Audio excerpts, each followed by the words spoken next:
10 straight college football free winners the past 3 Saturdays right here on the video report. 10 in a row. The only problem with that is that I didn't bet any of those 10 plays, and I didn't encourage you to bet any of those plays. And I personally, in those 3 Saturdays, went 2 and 3 with my own personal wagers, the one I released to you, the clients, and lost a total of 20 dimes. I'll tell you. So the good news is, I think my opinion's pretty strong in college football, and it's been still a profitable college football season. But, Jesus, 10 straight college football winners I've given you, and then I go 2 and 3 with the games I personally bet on?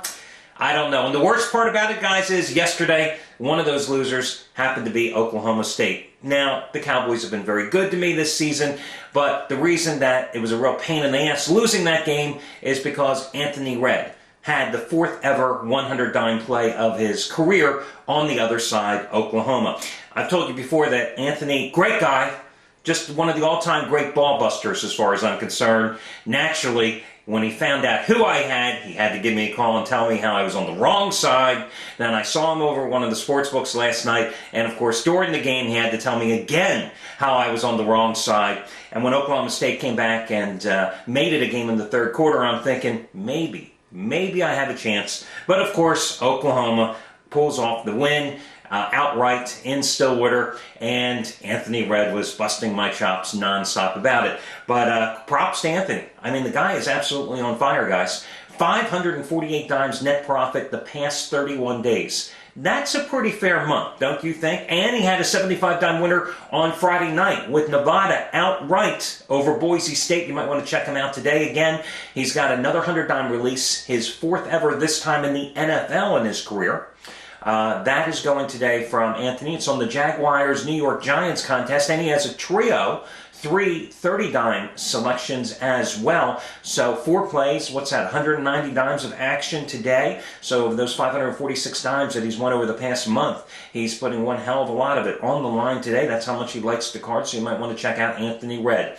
Hi everyone, this is going to be your Sunday video report. Al DeMarco here. Let me also tell you again, if you happen to miss yesterday's video report, today you still have an opportunity to use the money-saving discount coupon, which is DEAL25. The word DEAL, D-E-A-L, and the number 25. No space between those two. You can use that today, and that will save you $25 off of any single purchase you make. My plays, Anthony Redd's plays, anybody's plays at the site. $25 off. Just enter it in the shopping cart when prompted. DEAL25. I gave you the option yesterday that you could use it yesterday or today, so if you didn't take advantage of it, or if you missed Saturday's video report, there you go.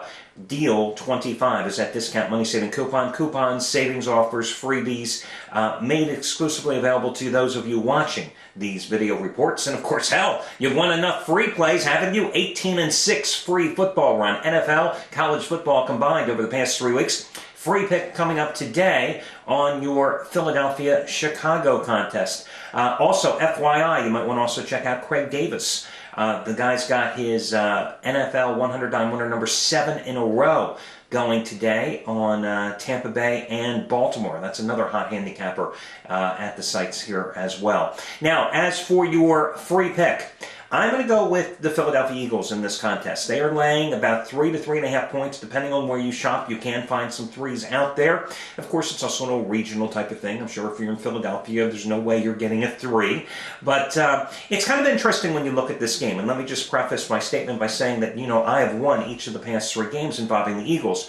Both of these teams come into this contest with 3 games winning streaks. But what does it tell you that the Bears, winners of 3 in a row, are the home underdog by 3 to 3.5 points? I think you have to take a closer examination into how these teams accumulated their 3-game winning streaks. As I just told you, I have won each of the Eagles' last 3 games. They came off a bye, which was preceded by a road loss that Kevin Cobb started at Tennessee when the defense melted down in the 4th quarter and couldn't stop the Titans receiver Kenny Britt if their life depended on it. Came out of the bye, stopped Indianapolis at home. Did not hold on for the cover as the Colts backdoored them. But in that game, I had the over, so that was a winner. Next week, of course, the Monday night blowout at Washington, had them there. Came right back and rode them again last Sunday as well at home against the New York Giants. Now, by comparison, the Bears have won 3 in a row, but who did they beat? They went to Toronto and beat a then winless Bills team by 3 points, having to rally for the win.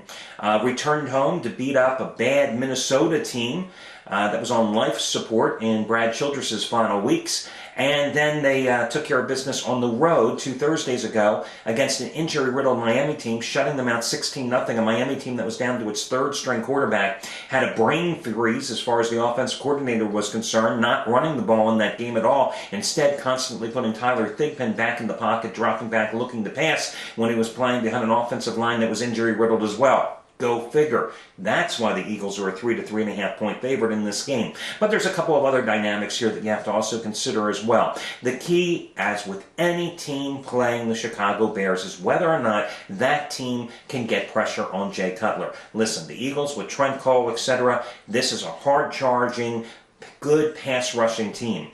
Yes, Chicago has only allowed a total of 5 quarterback sacks in the last 3 games. 37 on the season, but only 5 in the last 3 games. Well, it's nice how you can twist numbers. The fact is, the last 3 games, playing behind their 5th configuration of an offensive line this season, sure, they've only allowed 5 sacks, but consider this. The 3 opponents, the Bills, the Vikings, and the Dolphins, are among 3 of the worst teams in the league when it comes to putting pressure on quarterbacks. Now, everybody today will say, well, the Bears are going to be able to put a spy on Michael Vick. They're going to be able to isolate him. They're going to be able to contain him.